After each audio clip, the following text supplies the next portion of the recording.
ಜೈ ಭೀಮ್. ಸಮಸ್ತ ಕರ್ನಾಟಕದ ಎಲ್ಲ ಬಂಧುಗಳಿಗೂ ಭೀಮ ವಂದನೆಗಳು. ಈ ವಿಡಿಯೋ ಮಾಡುವ ವಿಷಯವೇನೆಂದರೆ, ಈಗ ನಮ್ಮ ಹಿಂದೂ ಹಬ್ಬಗಳಂತೇಳ್ಬಿಟ್ಟು ವರಲಕ್ಷ್ಮಿ, ಗಣೇಶ ಎಲ್ಲ ಹಬ್ಬಗಳನ್ನು ವಿಜೃಂಭಣೆಯಿಂದ ಆಚರಿಸಿಕೊಂಡಿದ್ದೇವೆ. ಆದರೆ ಏಪ್ರಿಲ್ 14ನೇ ತಾರೀಕು ಬಾಬಾ ಸಾಹೇಬ್ ಅಂಬೇಡ್ಕರ್ ಜಯಂತಿ ದಿವಸ ನಮ್ಮ ಶೋಷಿತ ಸಮಾಜದ ಬಂಧುಗಳಿಗೆ ಎಷ್ಟು ಕೇಳಿದರೂ ಬಂದು ಬಾಬಾ ಸಾಹೇಬ್ ಅಂಬೇಡ್ಕರ್ ಅವರ ಪಾದಕ್ಕೆ ಒಂದು ಹೂವನ್ನು ಇಡುವಂಥ ಸೌಜನ್ಯ ಕೂಡ ಇರುವುದಿಲ್ಲ.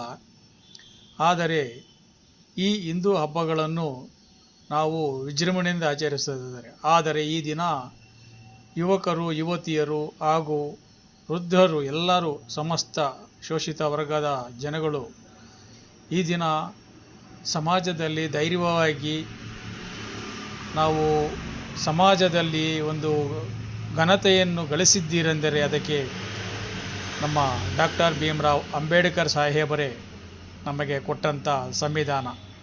ಅಂಥ ಮಹಾನಾಯಕನಿಗೆ ಏಪ್ರಿಲ್ 14ನೇ ತಾರೀಕು ಬಂದು ಅವರ ಪಾದಕ್ಕೆ ಒಂದು ಹೂವನ್ನು ಇಡುವಂಥ ಸೌಜನ್ಯ ಕೂಡ ನಮ್ಮ ಶೋಷಿತ ಸಮಾಜದ ಯುವಕ ಯುವತಿಯರಿಗೆ ಇರುವುದಿಲ್ಲ. ಇದು ನಮ್ಮ ದುರಂತ. ನಮಗೋಸ್ಕರ ಬಾಬಾ ಸಾಹೇಬ್ ಅಂಬೇಡ್ಕರು ತನ್ನ 4 ಮಕ್ಕಳನ್ನು ಕಳೆದುಕೊಂಡು, ತನ್ನ ಹೆಂಡತಿಯನ್ನು ಕಳೆದುಕೊಂಡು ಅಷ್ಟು ಕಷ್ಟದಲ್ಲಿದ್ದಾಗ ಕೂಡ ನಮಗೋಸ್ಕರ ತನ್ನ ಜೀವನವನ್ನೇ ಮುಡುಪಾಗಿಟ್ಟಂಥ ಬಾಬಾ ಸಾಹೇಬ್ ಅಂಬೇಡ್ಕರಿಗೆ ನಾವು ಏನು ಕೊಟ್ಟಿದ್ದೀರಿ, ಅದು ನಮ್ಮ ಆತ್ಮಸಾಕ್ಷಿಯನ್ನು ನಾವು ಪರೀಕ್ಷಿಸಿಕೊಳ್ಳಬೇಕು. ನಮಗೆ ನಾವೇ ಪ್ರಶ್ನೆಗಳನ್ನು ಹಾಕಿಕೊಳ್ಳಬೇಕು. ಈ ದಿನ ಈ ಸಮಾಜದಲ್ಲಿ ಮೇಲ್ವರ್ಗಗಳಂತ ಹೇಳಿಕೊಳ್ಳುವ ಅವರ ಮುಂದೆ ನಾವು ಶೋಷಿತ ಸಮಾಜ ಧೈರ್ಯದಿಂದ ವಿದ್ಯೆ, ಬುದ್ಧಿ, ಜ್ಞಾನ, ಉದ್ಯೋಗ ಹಾಗೂ ಮೈತುಂಬ ಬಟ್ಟೆ ಹಾಕ್ಕೊಂಡು ಮನೆ, ಮಠ, ಕಾರು, ಬೈಕು ಎಲ್ಲ ಸಂಪಾದನೆ ಮಾಡಿದ್ದೀರಿ ಅಂದರೆ ಅದು ಬಾಬಾ ಸಾಹೇಬ್ ಅಂಬೇಡ್ಕರ್ ಕೊಟ್ಟಂಥ ಭಿಕ್ಷೆ ಎಂಬುದು ನಾವು ಅರ್ಥ ಮಾಡಿಕೊಳ್ಳಬೇಕು. ಹಾಗೂ ನಾವು ಅಂಬೇಡ್ಕರ್ ಹೋರಾಟಗಾರರು ಅಂತ ಹೇಳಿಕೊಳ್ಳುವಂಥ ನಾನು ಸಮಸ್ತ ನಮ್ಮ ಹೋರಾಟಗಾರ ನಾಯಕರುಗಳ ಹತ್ರ ಹೇಳುವುದಿಷ್ಟೇ, ತಾವು ಯುವಕರಿಗೆ ಈ ಸತ್ಯವನ್ನು ಪ್ರತಿಯೊಂದು ಸಭೆಗಳಲ್ಲಿ ಯುವಕರ ಒಂದು ಜ್ಞಾನದ ರೀತಿಯಲ್ಲಿ ನಾವು ಬಾಬಾ ಸಾಹೇಬ್ ಅಂಬೇಡ್ಕರ್ ಬಗ್ಗೆ ಪ್ರೇರಣೆ ಮಾಡಬೇಕು. ಇತ್ತೀಚೆಗಂತೂ ನಮ್ಮ ಶೋಷಿತ ಸಮಾಜದ ಯುವಕರು, ಯುವತಿಯರು ಎಲ್ಲರೂ ಈ ಭಕ್ತಿ ಎಂಬ ಮೂಢನಂಬಿಕೆಯಲ್ಲಿ ಮುಳುಗಿ ಹೋಗಿದ್ದಾರೆ. ಆ ಭಕ್ತಿ ಎಂಬ ಮೂಢನಂಬಿಕೆಯಿಂದ ಹೊರಗೆ ಬಂದು ನಾವು ಈ ದಿನ ಈ ಸಮಾಜದಲ್ಲಿ ಯಾರು ಬದುಕುವುದಕ್ಕೆ ದಾರಿ ತೋರಿಸಿದರು ಅಂತ ಒಬ್ಬ ಮಹಾನಾಯಕನನ್ನು ಸ್ಮರಿಸಬೇಕು. ತಾಯಿ ರಮಾಬಾಯಿ ಈ ದೇಶಕ್ಕೋಸ್ಕರ, ಈ ಶೋಷಿತ ಸಮಾಜಕ್ಕೋಸ್ಕರ ತನ್ನ ಜೀವನವನ್ನೇ ಅರ್ಪಿಸಿದಂಥ ಮಹಾತಾಯಿ ರಮಾಬಾಯಿ.